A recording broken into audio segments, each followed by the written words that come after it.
So I am recording my homily for the week of Epiphany. And we have, again, a beautiful just little rendition here of the nativity scene. And we have the Magi and the and all the other accoutrements, everything else that goes along with this nativity scene. I'm going to be talking about the Magi today. So I think the Magi, now for one, in the scriptures, we don't know a whole lot about them. That's the reality. We just don't know a whole lot about them. But I think we can glean a couple things. We can glean a couple things from the scriptures. And so the Magi are coming from a far-off land, way out in the east. And so they would not have been Jewish. They would not have been Christian, obviously. So they're coming from a foreign land. Now, I think there's a couple things here. One is that I think we can deduce that they would have been extremely intelligent and extremely well educated. And so obviously they're reading whether it's the signs of science, they're taking in philosophy and theology, and also there's this openness to what God is doing.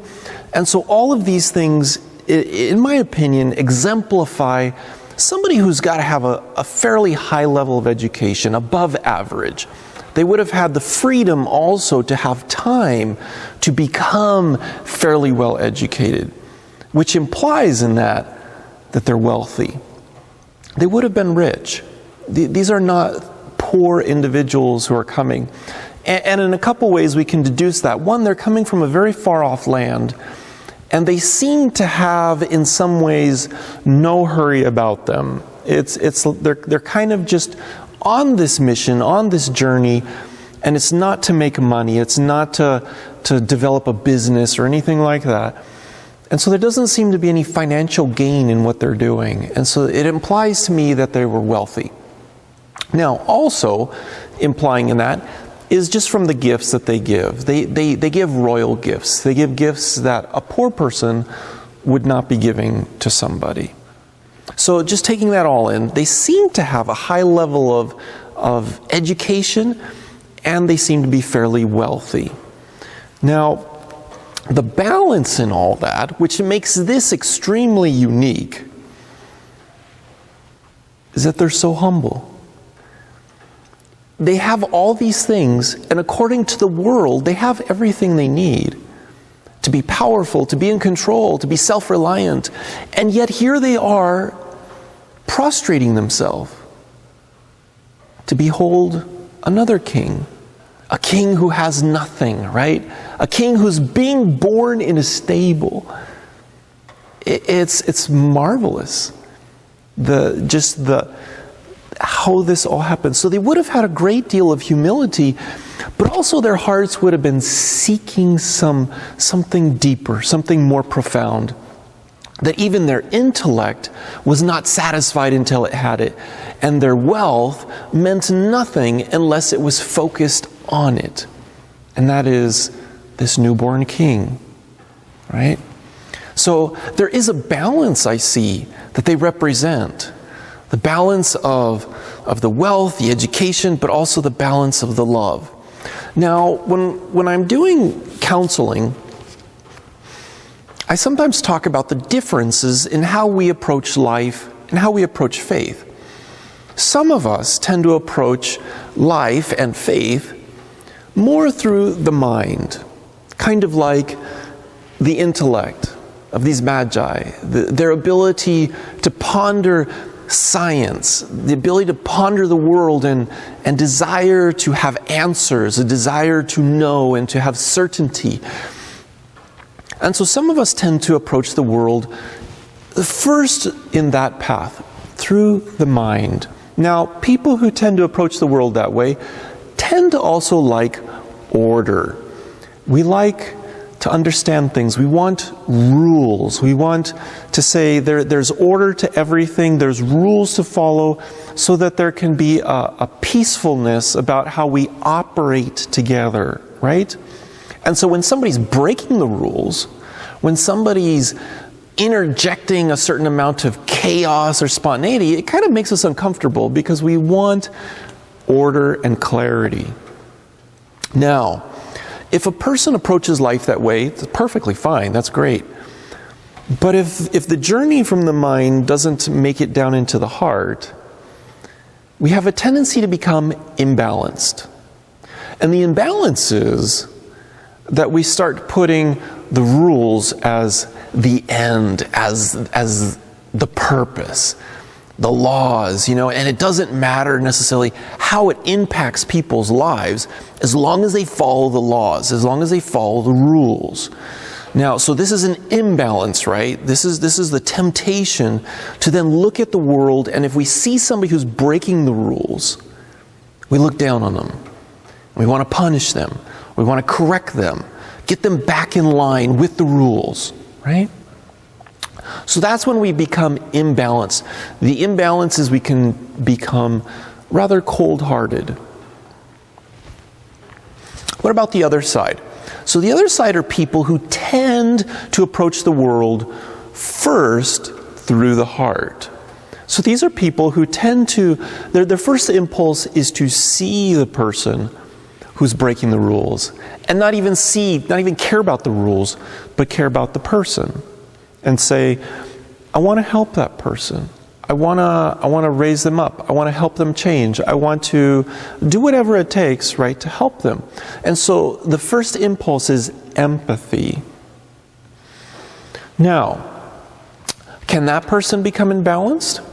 Well, when the desire of the heart never also connects to the head and the order and the rules, the person can begin to see that this love, this empathy, is more important than any need for rules. In fact, they'll look at the rules and say, those rules hinder love.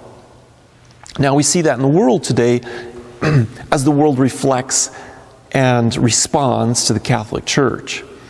And so you'll hear this in the news. The Catholic Church is mean because it's enforcing this rule, or it's not being welcoming because it's not allowing these people to be received and to do what they want to do.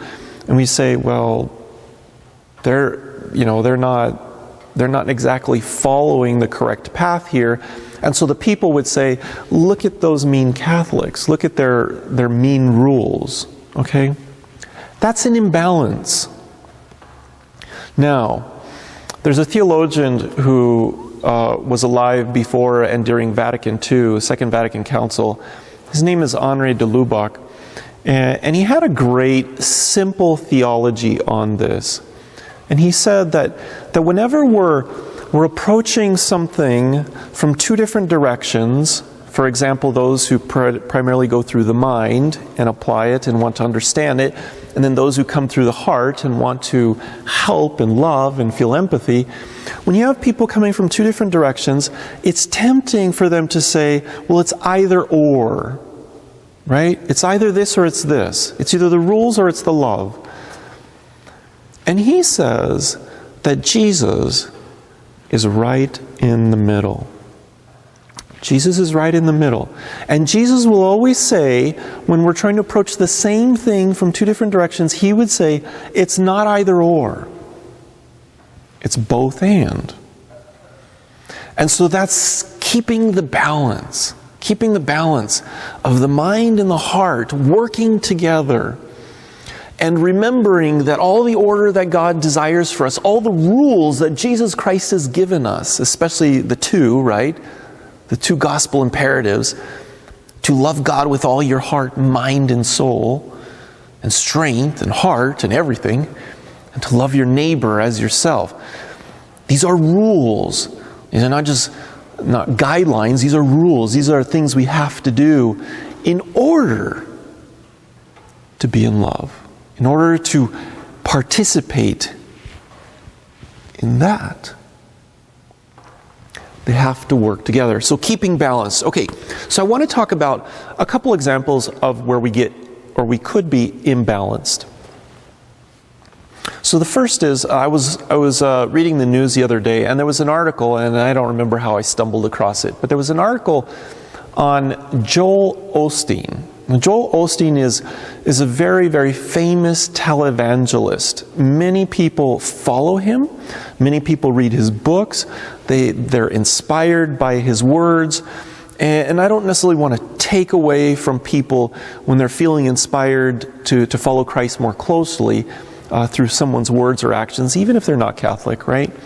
But in this article, it was talking about Joel Osteen's, about his success. And so it talked about, all the books that he's written and everything, but then it talked about his house. And so apparently his house is worth $10.5 million. $10.5 million house. Now, he doesn't have 30 kids, right? So he doesn't necessarily need a monstrous house. He has 2 kids. I'm sure it's a very nice house.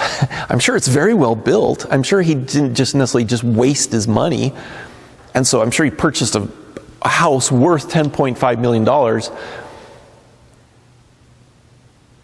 But is there a problem there? Is there an imbalance?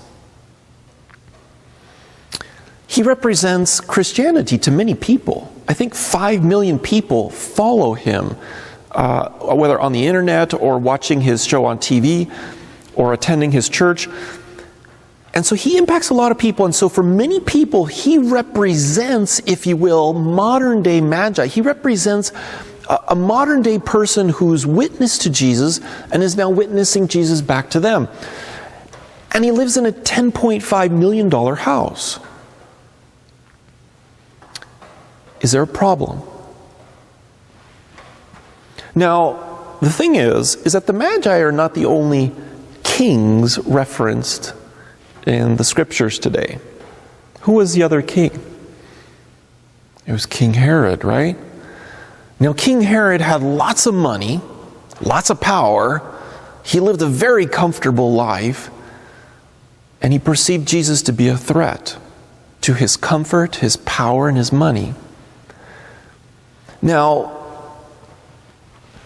would someone like Joel Osteen, who's living in a $10.5 million house neighborhood, stumble across Jesus or feel comfortable to be in Jesus' house, which is a stable, which is dirt poor?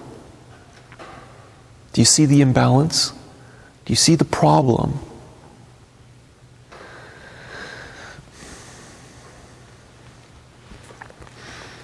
If you've seen the Catholicism DVD series by Bishop Robert Barron, there's one of the videos where he goes to Uganda and he's at an orphanage.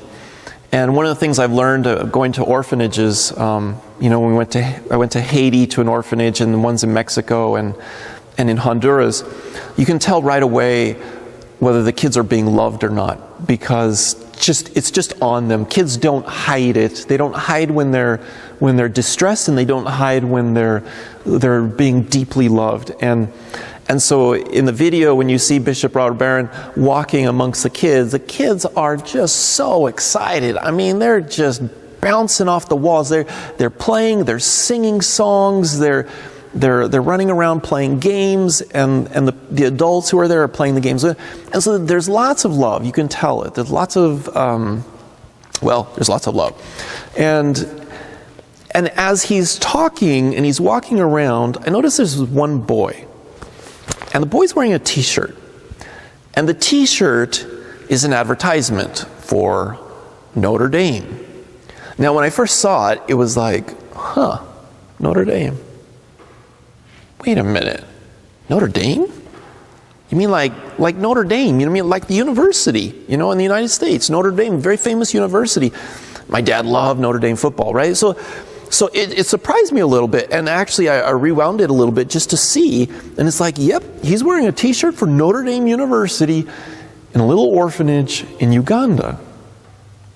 And so after a while, I'm not the brightest bulb in the chandelier, and so it took me a second. It's like, oh, okay, somebody donated the t-shirt to some charitable organization, and then from there, it was brought to this orphanage. Now, a while back, I was reading an article about Notre Dame University, and apparently they have an endowment, and it's over $7 billion. The endowment for Notre Dame University is over $7 billion.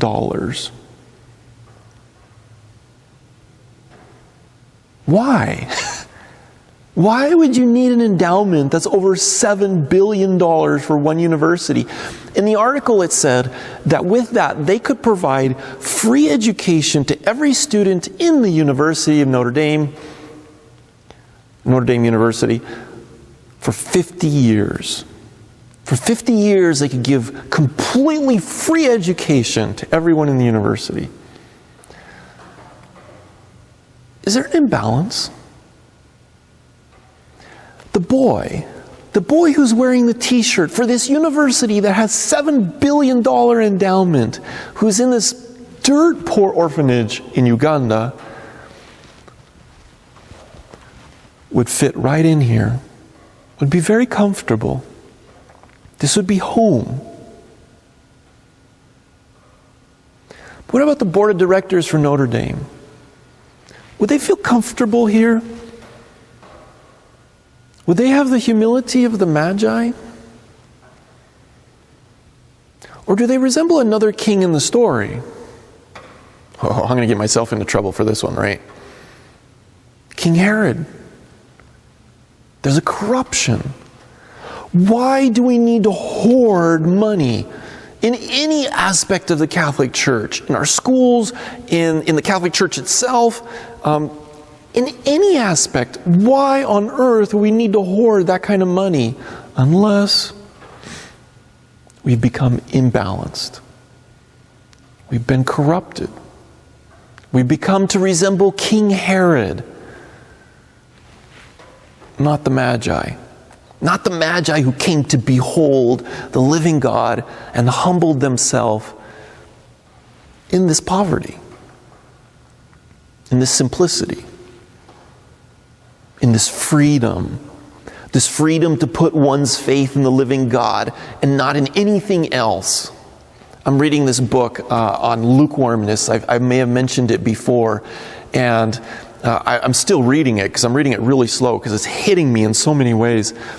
But today when I was reading it, it speaks that when we don't put our trust in God, when we fall in a way, when we become despondent or discouraged, we will immediately turn to something else, to look for something to put our confidence and our faith in. And so you can see it. It's written on us when we do that. When we have to build up hoards of money or anything else. And to keep that in mind as a family. To say, what is our mission? You know, your family. Is our mission just to hoard money so that when we're retired? Or is it for something more than that? Is it to live a little bit more in faith? So not resemble King Herod. Not be imbalanced. But to be balanced. To use all your gifts, whatever they may be, for the living God. For Jesus.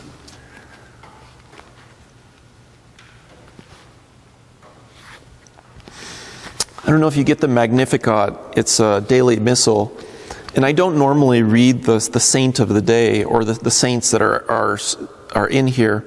But there was one that caught my attention because she's brand new. So Pope Francis canonized her just this last year in 2016. And her name is Saint Maria Elizabeth Hasselblad. So she is from Sweden. Now she lived around the turn of the century, very early 1900s. She came to the United States as an immigrant. And she decided to reside in New York. She went to nursing school and she became a nurse. And she was working at Roosevelt Hospital in New York. And just through the course of her work, so she was not Catholic, just through the course of her work, she encountered some of the patients in the hospital who were Catholic. And they so impacted her. And I'm assuming a little bit here because I don't know her whole story, but the impact was something of a simple faith in the midst of struggle, in the midst of their suffering. So there are the patients in the hospital. But it impacted her. Now, later on in the story, as the story goes, she was with some friends in Washington, D.C., and they took her to a Corpus Christi procession. So that's a procession, if you've never seen one, that's a procession on the feast day of Corpus Christi in June, generally in June, where we take the Blessed Sacrament and we place Jesus, the Blessed Sacrament, in a monstrance, and the entire parish, the entire community processes outside and then begins to venerate Jesus in different areas in the neighborhood. And so you can almost imagine like posadas, like the Hispanic tradition of going out in the neighborhood and imitating Joseph and Mary. It's a very simple, humble way of just us saying we need to bring Jesus out into the world. We need to be the Magi, right? We need to carry Jesus, take Jesus back with us in a deeper way.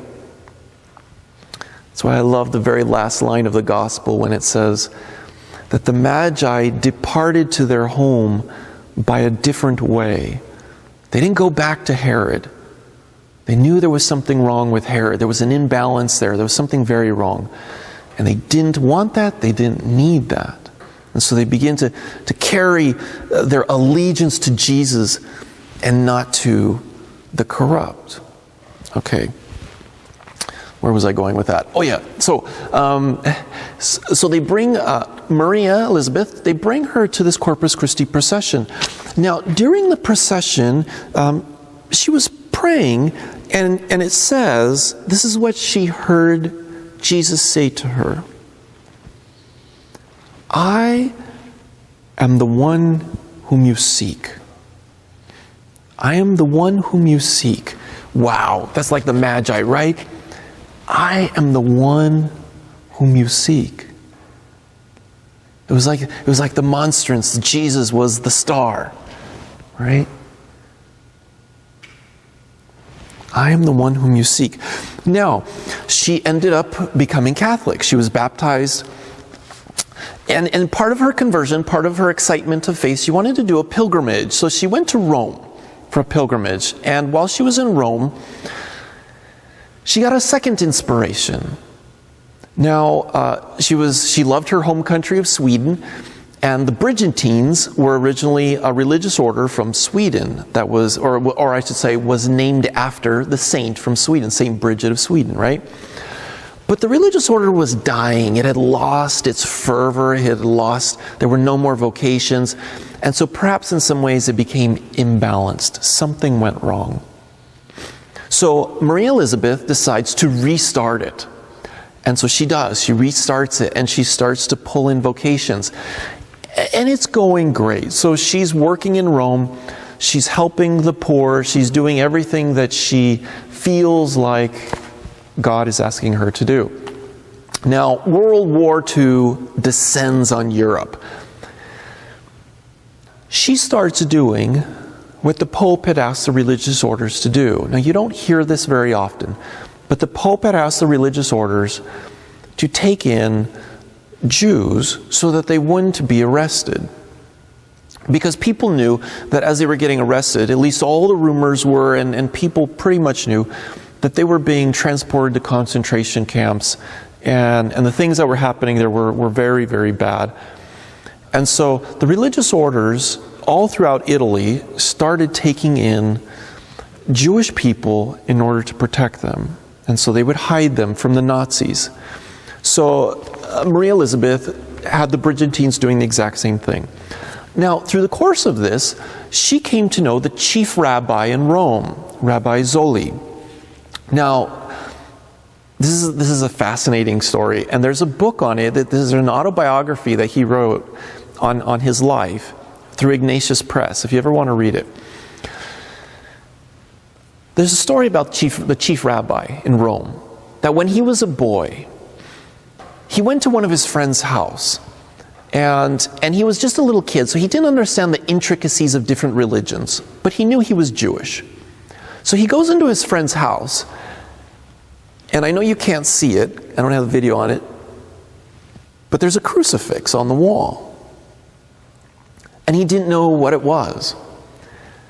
And so when he came back home, he started talking to his mom about it, and he said, seeing that man on the cross left an impression so deep in his heart that he never forgot it.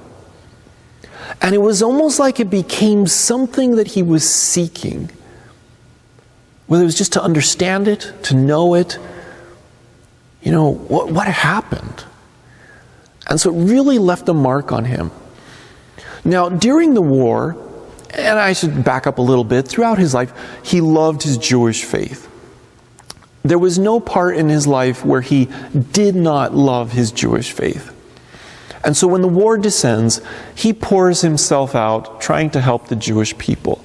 He did heroic things in order to help them. His life was just as at stake as everybody else's.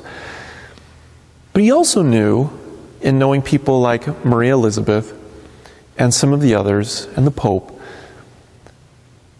that the Catholics were trying to help them, that there was a balance there. There was something beautiful there. There was a desire to, at the very least, demonstrate compassion. And compassion is to suffer with someone. The Catholics couldn't necessarily end the scourge. They couldn't necessarily stop the Nazis there in Rome or in Italy. But they could suffer with them. And so he would go on to say that was, for him, something that helped him to understand the cross, but helped him to understand this. And so the chief rabbi, in a sense, became like one of the Magi. Now, as soon as the war was over, now you have to remember, this is the chief rabbi of Rome. This is the number one person in the city for their religion. After the war was over, he converted to be Catholic. That's phenomenal. And in the process, he lost everything. He lost any wealth that he had, any comfort of life, because he lost income. He lost everything. He lost all his friends. In fact, he was persecuted, which I can understand that, I can understand other Jewish people feeling betrayed. But he was following something, for him, as he would say, something deeper, something more humble.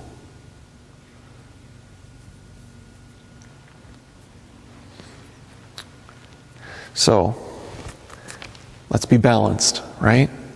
Let's be balanced. We take both sides. We take the rules, we take the structure, we take the unity of the church, we take the order of the church, we take the order of God's teachings, and we live them, we manifest them in love. And not for ourselves, not for selfishness, not for greed. We break out of that, the lies that our world tells us. And we be like the Magi. And we always remember, this is the center. This is the center of the universe here. This is the center of our lives. All right, God bless.